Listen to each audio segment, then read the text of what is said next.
All right, good morning, everybody, and welcome back to True Crime Loser. I hope you are doing well this morning. First, I just wanted to thank everybody for the birthday wishes. It was so nice. I had a great day. It was on Friday, and I was like, you know what? Not going to think about anything true crime related. I'm not going to think about Epstein. I'm just going to have a nice day. And then so we went to dinner at a place called Frost, which is a really good Italian restaurant in Brooklyn. I'm sitting there, not thinking about Epstein or not thinking about murder or anything, feeling good. And I look up and there's a framed picture of Bill Clinton with the owner of the restaurant just smiling like 26 times on the Lolita. It's like, Bill, Jesus. Then later we were somewhere and they started playing Layla by Eric Clapton, and all I could hear was Lolita. I was like, no, not the Lolita. Please. But no, it was a good day. Went to the beach Saturday, feeling good. So hope you guys had a good weekend. Also, if you want to support the channel, listen, today's the day. Today's a great day for it. There's a Patreon and a PayPal link in the description. Do it up. All right, so first I want to talk about a guy named Renee. I'm going to just talk about a few different things today. Still trying to figure out a multi-day event coming up. But I'm going to start with Renee Carrillo today, which is a guy who in 2017, outside of a nightclub in Texas, in the club, never been a big nightclub guy. I don't have the right vibes for it, I don't think. One time I tried to go to a nightclub.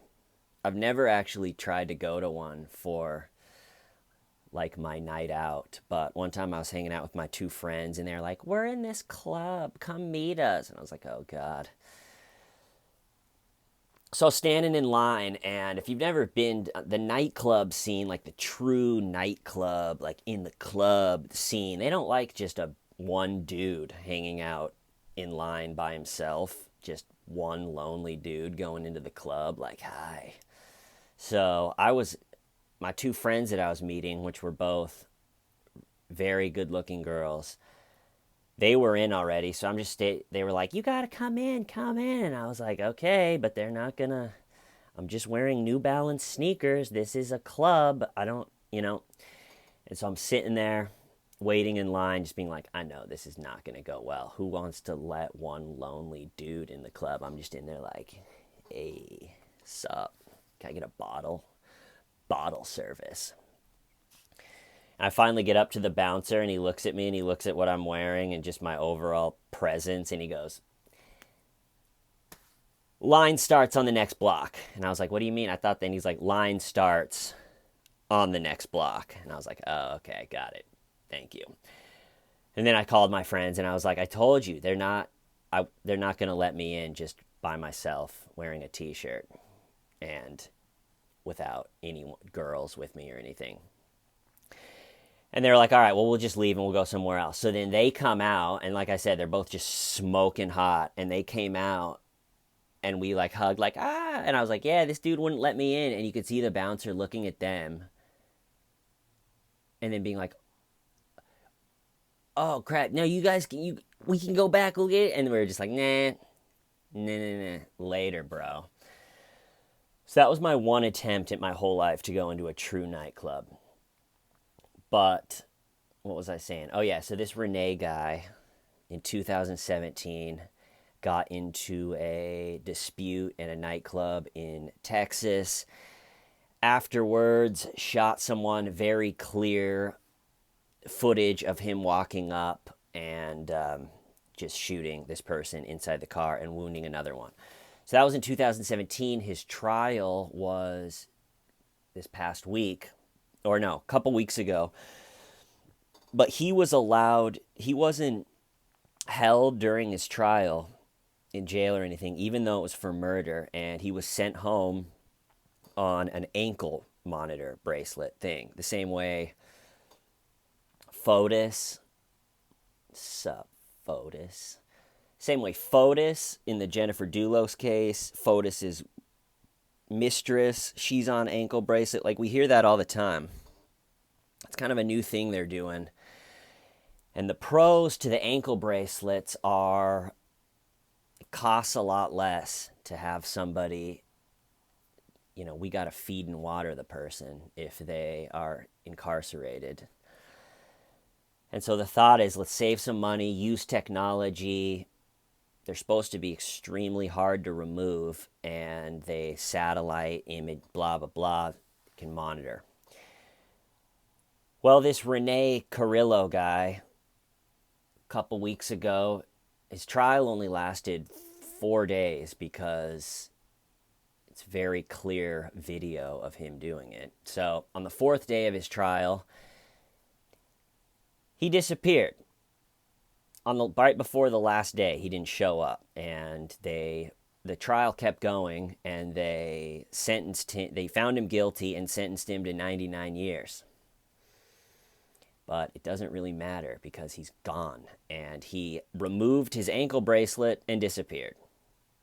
So now the U.S. Marshals are on a 2-week-long now manhunt for this guy. And he probably, because Texas is right there, probably went to Mexico. Probably the one person running the other way. I thought it was funny that like it'd be funny if some anti-immigration like news station was down there trying to get the footage of like a bunch of people coming from Mexico to like show. And they're like, all right, let's set up.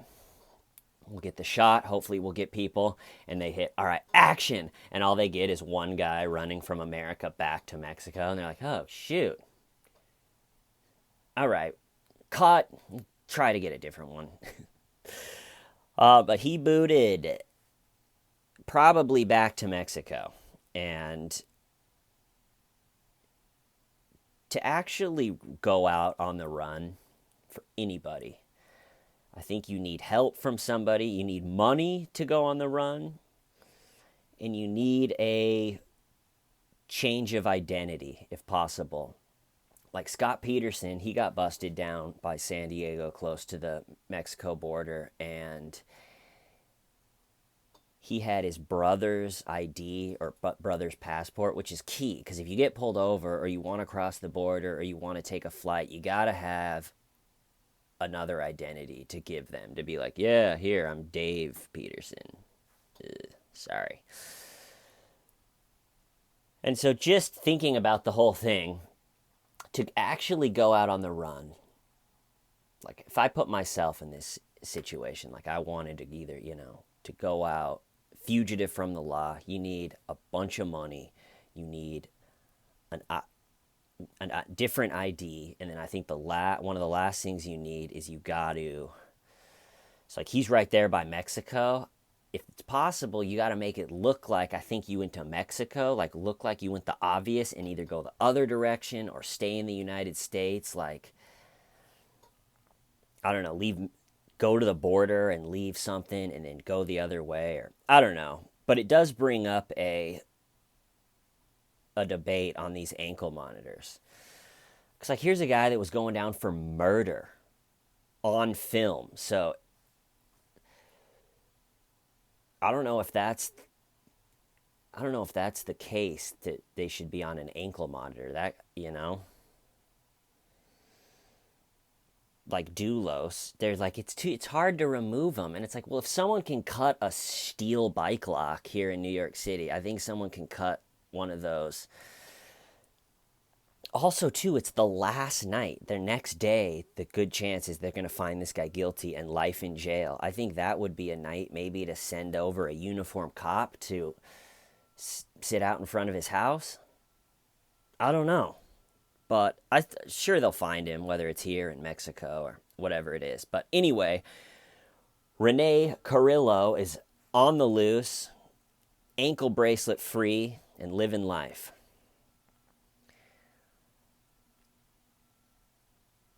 All right. Number two, I think Epstein is in court today, so we'll see what happens with that. I'm really interested to see what his legal team has up their sleeve, what their strategy is. Alex Acosta did resign. I was saying that on Thursday, that dude has got to resign. He's the one that gave Epstein, or at least was a part of it, gave Epstein a great deal in 2005 that was like, hey, just register as a sex offender, and then that's really it. So have fun. Have fun. Okay, and then the last thing I want to talk about today is the UFO. The UFO phenomenon that you see a lot more, I guess, recently. I don't know. It feels like it's become a lot more mainstream. In 2015, there was that clip that came out of Navy pilots that were off of the USS Nimitz, which is a massive aircraft carrier. But Navy pilots were flying around and they see this thing and you can hear them being like, what is that? What is that? What? And this is not some,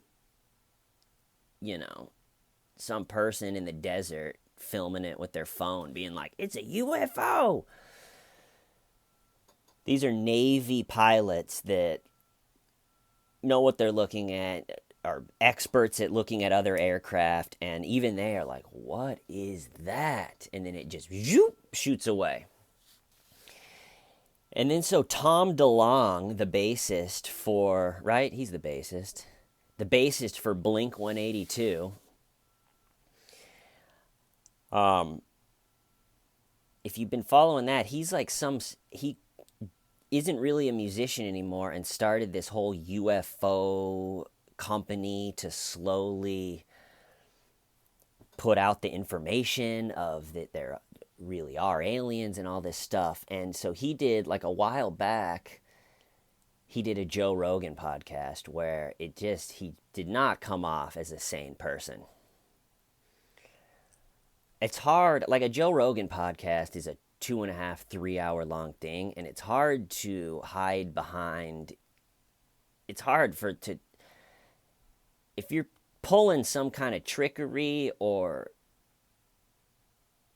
Tom DeLonge's acting like this UFO expert, that he's surrounded by all these government officials and that they're doing all this top secret stuff and going on like a news show for 30 seconds or 45 when they're like, Tom DeLonge here to talk about, it's easy to kind of be like, yes, we're doing this top secret, things, and I can't say more, but this, you can survive for 45 seconds, but to go on a 2.5 hour, because Joe would just be like, say more about that. When you said you're doing this thing, what did you mean? And then he would kind of just be like, well, all right, yeah, we found a life form. So, and Joe's like, what? So, he came off looking really stupid, I thought. But then, like, the WikiLeaks and stuff came out, and the Pentagon, he's, like, mentioned in Pentagon papers. And so, I think with this whole UFO thing, I think there's a lot of money in it. Like, Tom DeLonge has that show on the History Channel.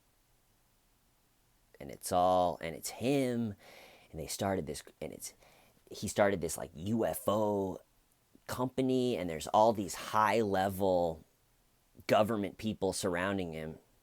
And it's like, who are these?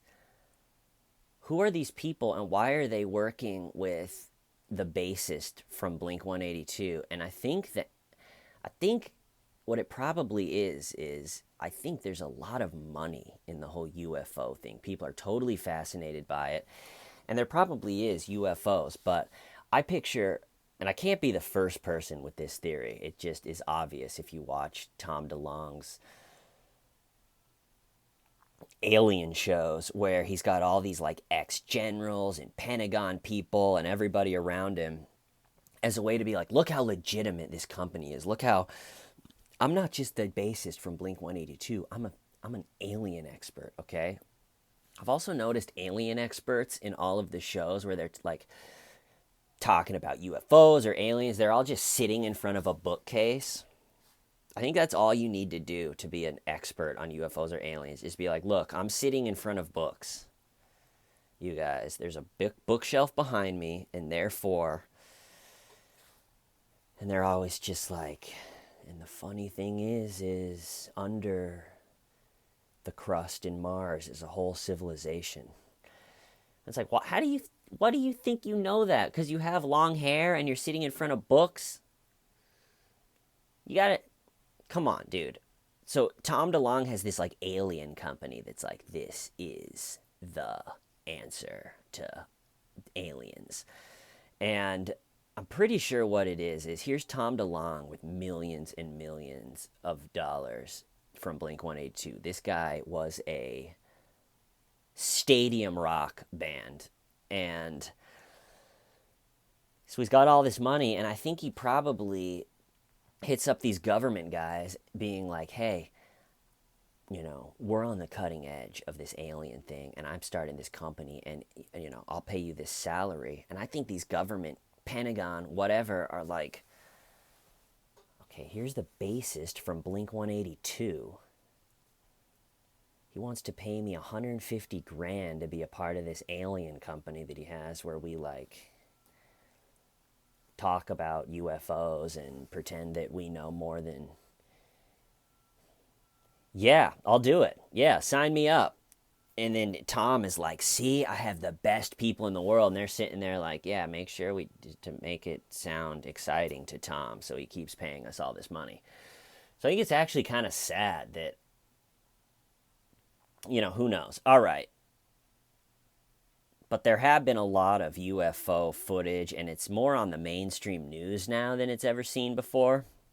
But so, like I said, the Navy pilots that saw the one that I think is probably the best one were off the Nimitz, the USS Nimitz, which I actually spent a week on, and a couple years ago. And the Nimitz was launched. It's this giant super aircraft carrier that has 5,000 people on it, and it's been launched out there all over the world, posturing, in war, supporting, since 1972. And my brother-in-law is a Navy pilot as well, actually. And so he was stationed, a couple years ago, he was stationed on the Nimitz for 9 months. And so they're out there. I think they spend a lot of time in the South China Sea, the 9 months, and right off, in the Middle East right there. And then as the 9 months of deployment, so the 5,000 people are on that ship for 9 months. And it is experience on the ship. And so, but the last week of the 9 months, what they do is they call it a Tiger Cruise. And that's where, so all these people have been out there, essentially at war, or working, or preventing war, or whatever you want to call it. And so the last week of the 9 months, the ship pulls into Hawaii, and friends and family are allowed to get on the boat, and it's called a Tiger Cruise. And then for a week, they go from Hawaii to San Diego. And the reason they do that is because it's kind of a slow...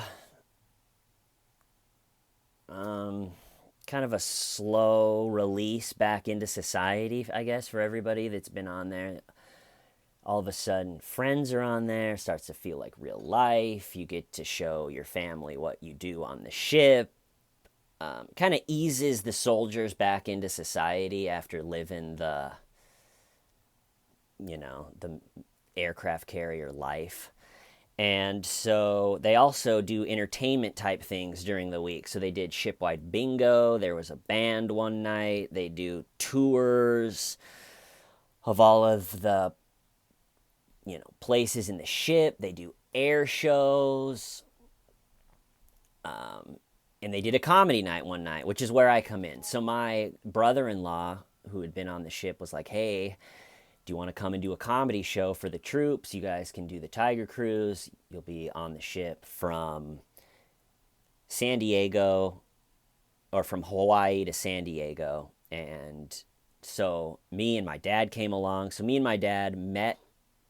We flew to Hawaii, and the ship was there, and we met with my brother-in-law, and they had like 1 day off in Hawaii to be off the ship. And so they're all, all the soldiers are off the ship, swimming in the ocean, enjoying Hawaii. And I remember being like, my dad and I, we were excited to get on the ship because it was like, it was new, kind of had this, it just had this buildup of like, oh, we want to get on the ship. We'd flown all the way out to Hawaii. We were sitting there by the pool in Hawaii being like, come on, we just want to get on the ship. And it was funny because all the soldiers, that when they heard us say stuff like that, I was like, no. Once you're on, you're on. The thing was, we had to all be on the ship by 10 o'clock that night. And so I think my dad and I, once it was mid-afternoon or something, was like, do you want to just get on the ship? There was all this anticipation. And everybody was like, no, once you're on, you're on. Trust me, you don't want to get on too early. And so we, I got to get off this. And I got to take a phone call in 7 minutes, so I got to rush this. So we get on the ship late that night, and it's, by that time it's totally dark, and you're walking up in a single file line with a bunch of soldiers with all your gear and everything, and it is just huge and dark and ominous in this thing. And it's not like cruise ships are made to make you feel good, like the colors are nice and whatever. This thing is just a hunk of 70s metal. And so you get on, they search you, you finally get on, we're lugging our... And the first thing I noticed is that it's not built to be easy to get around, like the same way a cruise ship or anything. So we first get on there, and we're lugging our... And just everything looks the same, and it's just a maze of metal hell. And it's like, where are we? And first you get taken around, and we were in our room, and then we get taken, and we take like 4 lefts and 2 rights and go down a ladder and another right. So I'm already just turned around and totally just screwed on where I am. And they're like, all right, here's the bathroom. You got to take a shit. This is where you take a shit. All right, follow me. And we go like, take 3 lefts, 2, go down the hall, 2 more rights, up the stairs, totally lost again. They're like, all right, this is where you get water. You can fill up your water bottle here. Come on. And we 9 rights, 2 lefts, down a thing, and back to our room. And they're like, all right, any questions? And I was like, where's the bathroom? It was really hard to find your way around. But we got, there's nothing else to do. So after a week, and then passing the time, the normal things, there's no internet, there's no TV. There was there was TV, but there was one channel that essentially played Top Gun 24/7, and another channel that they played Top Gun 24/7, and a lot of the commercials, because it was in November, a lot of the commercials it would be like Top Gun, and then it would go to commercial, and it's military-run commercials, and it would be like, are you a depressed soldier? Well, here's a number to call for help. Please don't kill yourself as the holidays approach. It was like these very sobering, sad, are you a depressed soldier? Well, now that the holidays are here, please don't. And then it would go back to Top Gun, and you're sitting there, and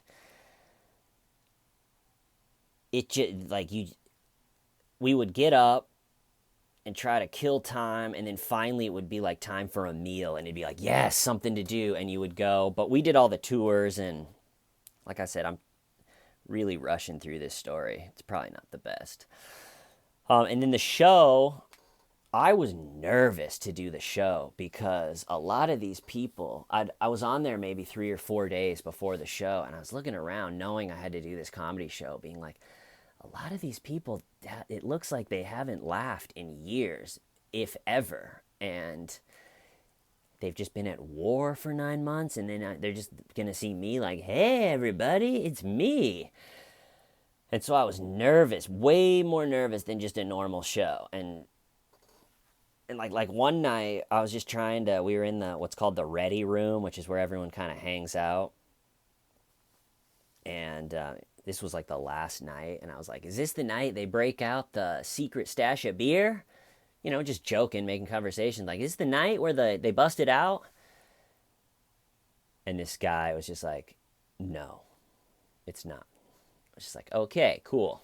Gonna head back to my room." So that was like the vibe I felt of like, the willingness to go along with the jokes. I was like, oh man, this is going to be a tough show. And then the night of the show, and the show was in the very front of the ship. So like as it like right behind me is where it like came to a point. So I did comedy as this huge aircraft is going through the middle of the Pacific Ocean. I was in the front of it doing comedy, which is pretty cool. Like the giant chains for the anchors were stacked on both sides of me.